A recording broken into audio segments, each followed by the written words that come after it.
Ada ground walking room. Oh, ada bong, ada betis. Ada bong.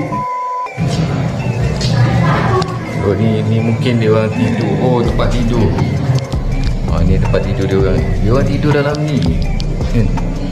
Ni kepala saya sikit lagi. Dia orang tidur. Ni bilik. Tapi saya ingat kalau kata bilik dia orang sembunyi di tepi ni pun tak nampak musuh. Kalau musuh masuk memang kena.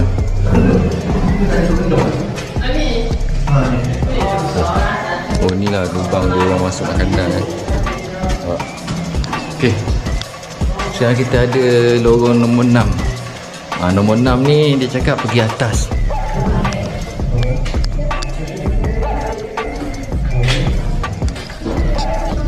Oh, ni jauh.